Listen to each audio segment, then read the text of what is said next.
कोयले की रॉयल्टी का 1,36,000 करोड़ का बकाया बार बार मांग के बावजूद नहीं कंप्लीट किया जा रहा है देकर में कोयले की खदान में ज़मीन के नीचे नीचे आग तेज़ी से फैलती जा रही है।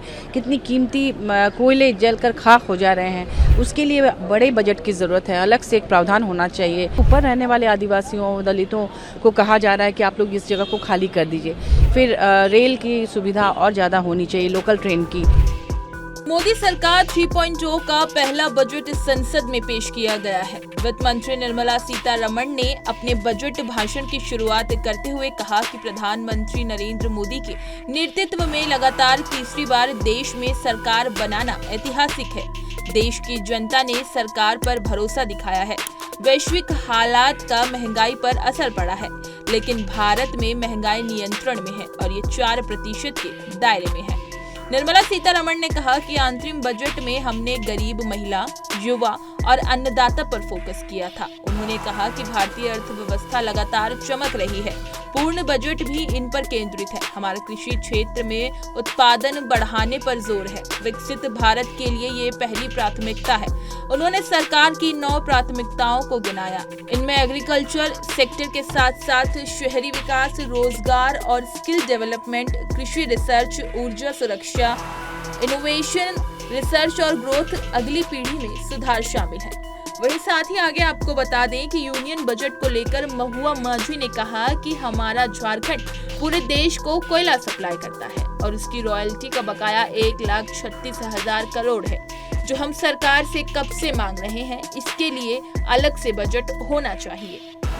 हर बार की तरह इस बार भी हमारे एक्सपेक्टेशंस हैं, ख़ास तौर पर हमारे जैसे पिछड़े राज्य झारखंड के लिए वहाँ कई तरह की समस्याएं हैं, जिसके लिए हमारे माननीय मुख्यमंत्री जी बार बार केंद्र से मांग भी कर रहे हैं। आपको पता होगा कि हम लोग कोयला सप्लाई करते हैं पूरे देश को, वहाँ इतनी खनिज पदार्थ है। हमारा राज्य बहुत ही पिछड़ा राज्य है, लेकिन कोयले की रॉयल्टी का 1,36,000 करोड़ का बकाया बार बार मांग के बावजूद नहीं कंप्लीट किया जा रहा है देकर। इसके लिए अलग से बजट होना चाहिए कि इस तरह की बकाया राशि दे दिया जाए, ताकि राज्य अपनी प्रगति में उसे लगा सके। दूसरी बात कि आग लगी हुई है वहाँ पर धनबाद में, झरिया में कोयले की खदान में ज़मीन के नीचे नीचे आग तेज़ी से फैलती जा रही है। कितनी कीमती कोयले जलकर खाक हो जा रहे हैं। उसके लिए बड़े बजट की ज़रूरत है। अलग से एक प्रावधान होना चाहिए। डिज़ास्टर मैनेजमेंट टाइप का कुछ उसके लिए होना चाहिए, ताकि वो आग भी बुझ जाए और वहाँ के लोग बच सके। अभी एक नई कोलियरी में आग लगी थी, मैंने सदन में बात भी उठाई, करकट्टा कोलियरी।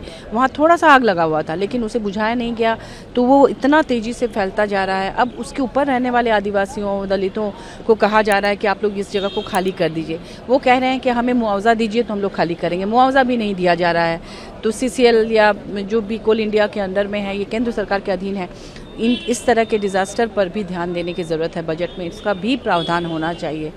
फिर रेल की सुविधा और ज़्यादा होनी चाहिए, लोकल ट्रेन की, क्योंकि हमारे झारखंड में जैसे दुर्गम पठारी इलाके हैं, जंगल के इलाके हैं, तो बारिश में तो खेती वेती कर लेते हैं, बाकी दिनों के लिए वो पलायन करते हैं। महिलाओं की तस्करी होती है रोजगार के लिए। तो अगर लोकल ट्रेन्स ज़्यादा हो जाए तो निश्चित रूप से शहर से गांव की कनेक्टिविटी बढ़ेगी, तो उन्हें रोजगार भी मिलेगा। इस पर भी ध्यान देना चाहिए, महिलाओं के रोजगार के लिए और ज़्यादा। तो ऐसे बहुत सारे प्रावधान बजट में होना चाहिए, जो लीक से हटकर अलग अलग स्टेट की जो ज़रूरतें हैं उसको ध्यान में रखकर होना चाहिए। तो वो अगर होगा तो निश्चित रूप से हमें बहुत खुशी होगी।